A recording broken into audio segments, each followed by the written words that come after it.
El Parc Natural del Montseny ha començat aquest cap de setmana les mesures per evitar les aglomeracions de vehicles i visitants en indrets com Collformic, Santa Fe o d'altres. El parc no té prous aparcaments per acollir tots els cotxes que s'hi desplacen i des del parc denuncien que els visitants aparquen malament, incorrent en infraccions o fent malbé els espais naturals.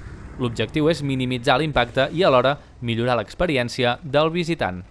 Totes les entrades que tenim al parc doncs intentem això, regular el que seria el visitant que ens arriba al parc a passar el seu dia aquí en un entorn natural com aquest, no? No és el primer que ho fem, fa molts anys que estem ja treballant amb això, però sí que és cert que des de fa 2 anys ja estem habilitant certs espais perquè la gent que ve en vehicle privat pugui aturar el vehicle privat a l'entrada de les zones habilitades a l'entrada del parc perquè pugui arribar a punts més interiors del parc, com Santa Fe o Collformic, mitjançant el transport públic. Des del parc expressen que l'incivisme és un dels grans problemes que es troben les petites explotacions ramaderes o agrícoles del parc. Els seus responsables demanen que tothom prengui consciència del lloc que visita i que respectin els espais de cadascú.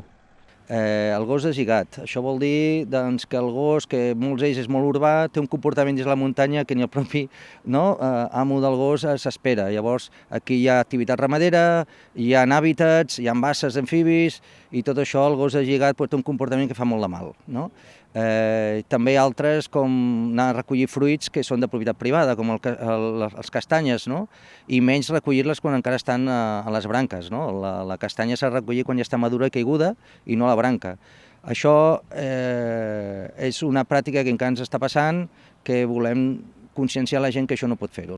Els visitants estan d'acord en aquestes mesures sempre i quan serveixin per protegir l'entorn.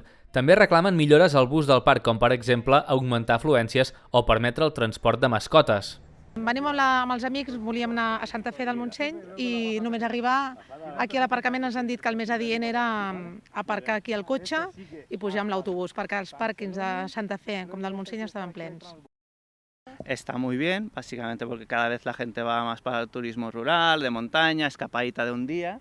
Lo que sí es un poquito también mejorar la frecuencia. Yo creo que es un problema de muchos sitios, ¿no? El tema de frecuencia de los transportes, ¿vale? Sobre todo días como estos festivos, que hay mucha más gente, entonces aumentar un poquito más la frecuencia de los buses. Volíem passar el dia al pantà i donar un passeig per allà, el que passa que hem arribat justets, no trobem aparcament, llavors l'alternativa és anar amb el bus, però com portem una gossa no podem pujar al bus, llavors no podrem anar.